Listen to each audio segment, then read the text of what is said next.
Now, One World Trade Center in New York is officially number one. It was designated the tallest building in the United States by a group of architects today.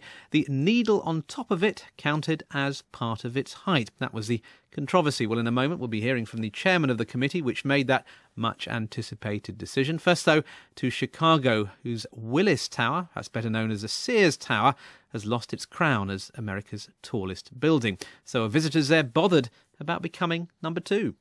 It doesn't matter to me that this isn't the world's tallest building.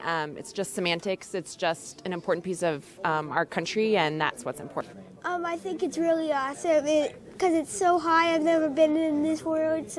I've never been in a high building before. This building is a masterpiece. It is a masterpiece, some architecture, art, engineering, everything. Human capacity. That is the most important factor. I like it, and it's kind of like scary to step that glass floor and terrified, but other than that, I like the view. Well, Timothy Johnson is the chairman of the Council on Tall Buildings and Urban Habitat. Speaking from New York, he told me what swung today's decision in favour of One World Trade Center. Well, I think our height criteria is very clear from the Council on Tall Buildings, and in some ways it came down to the three major points. Where do we measure from at the base? Where do we measure to at the top? And obviously there's been some question of whether the element on top of the building mass was an antenna or a spire.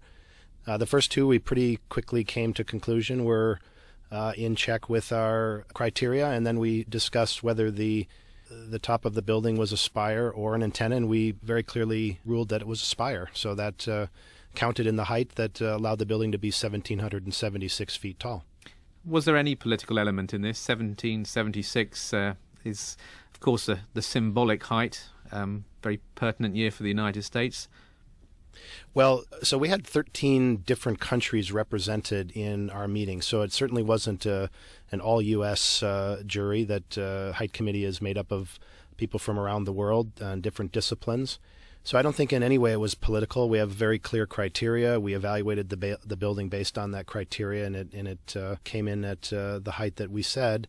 I do think that obviously the emotion tied to the building relative to 1776 and democracy and the event of 9/11 is certainly an emotional part of this, but wasn't necessarily part of the decision-making process. We heard there from some people in Chicago don't seem too bothered about losing out. How important do you think it is to be top of the tallest building list? Well, I think one of the commentators was talking about human ingenuity, and the fact that we keep striving forward as humanity is wonderful for us all. It's not bad to have a little positive rivalry going. But I think really in the case of the World Trade Center, I think with what happened on the site and obviously what America is looking forward to in the future with, obviously continued freedom, etc., it was, I don't think anyone's too hurt about that. There's a bit of history, isn't there, in New York? The Chrysler Building going up in 1930 and the spire secretly constructed inside the frame to make it the tallest building in the world, and then the Empire State taking over. So there is some healthy rivalry over these buildings. Correct, yes. And do you think that others are going to come along? Do you think this is it? Well, obviously, the last time Chicago had a challenge like this with the then Sears Tower is when the tallest building of the world went from the U.S. to, in the case of the Petronas Towers, to Malaysia, so to Asia. And it hasn't returned since, and I'm not sure that it will ever return to the U.S. There are parts of the world that see tall buildings as a major driver of their identities and of their economic might. So I think this was a big event for the U.S., and we certainly wanted to make light of that.